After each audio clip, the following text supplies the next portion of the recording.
Hey guys, welcome back to another episode of Olde Carr Guy. We're jumping right into it today. We're talking steam ports on LS engines. Let's take a look at mine and I'll show you what we got.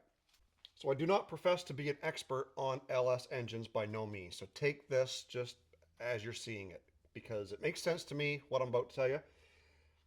The LS engine runs steam ports. If you don't know what they are, let me show you. Steam ports are connected through this hose here, and each part of the head, front and back, are all connected to help bring the air or the steam out of the engine. It therefore puts it back into the cooling system to help cool down, and it's doing a couple of things. Like I said, it's cooling it down, but it's also getting air that may be trapped in the heads out. As the water or the antifreeze expands, it pushes the air out through these steam ports. LS engines run a little bit warmer than a regular small block Chevy. Like a lot of you guys, you may run into this problem. This factory steam hose may or may not look like yours. Some of you may only have it going across the front. Some may have it connected front and back like mine. But as you can see right here, I have got a hole which has rusted through on mine. Now, I could try and weld that, but that pipe is so friggin' thin, you're not going to have any luck welding it. You could put a brass coupler in there, but again, because it's under pressure, you risk losing coolant through that connection. So I purchased a small kit that eliminates or blocks off the rear steam ports and basically allows you to connect the front ones. Let's take a look at it. This is just a cheap little kit that I picked up off of Amazon. I will leave a link in the description box down below. It comes with Teflon tape because you're going to want to seal those ports. It comes with a connector hose. It comes with all the pieces that you need to connect your steam ports to the hose and to this little nipple that you're going to run a hose probably to the radiator to help cool that steam off. And it comes with all the connections and the block offs that you need for the rear. The actual steam port over here. Let me show you what it's going to look like on the engine. And then in the front, you've got this one where the hose is going to connect into one side. And on the other side, you got the block that will not only allow you to connect the hose to on this side, but the actual steam port over here. Let me show you what it's going to look like on the engine.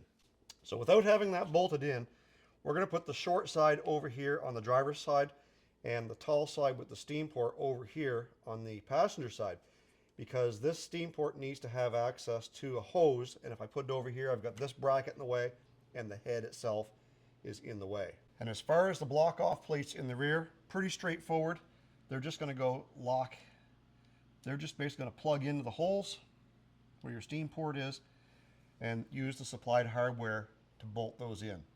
Now there's lots of people out there that will tell you that you can tap and put a nipple into your water pump, which is one option. The other one is to tap into your radiator in front of the cap. You don't want to be tapping into the overflow because there's no cooling action going on in the overflow.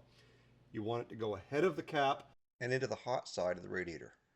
That way it gets cooled just like everything else. Now there are lots of guys out there that tell you that you have to have the front connected to the rear. That's not true, because in later LS engines, 4.8s, 5.3s, and 6.0s, they didn't have the rear connected to the front. They just had that front pipe going across with the nipple, basically the same as what we're doing here. So if you ask 10 people, you're probably going to get 10 different questions. This makes sense to me. If we're blocking off the rear, it's going to force all that air and steam out to the front. And if you can release that and get it cool, it's going to help keep the engine cool anyways. In the future, once we get the engine into the Suburban and the new aluminum radiator, we'll show you how we're going to connect this to it. So make sure you stay tuned to Olde Carr Guy for more tips and tricks and, well, maybe just learning some new stuff like I am on my first LS build here. If you want to see more on this LS, I'm going to leave the entire playlist right up here so you guys can go back and see right from the very beginning when I bought it up to the point that we're at right now. If this is your first time tuning in, This is Dale Jr., my 1990 Chevy Suburban. It currently has its stock 350, which is throttle body injected, and 700 R4. We're going to be putting this truck Norris cammed 5.3 and 4L80 into the Suburban to help A, double its horsepower, make it go down the road, and make this thing much more drivable. If you want to check out some Olde Carr Guy merchandise, that's the first link in the description box down below. As always, stay focused on the windshield, not the rear view mirror. I love you guys. God bless. We'll see you in the next video.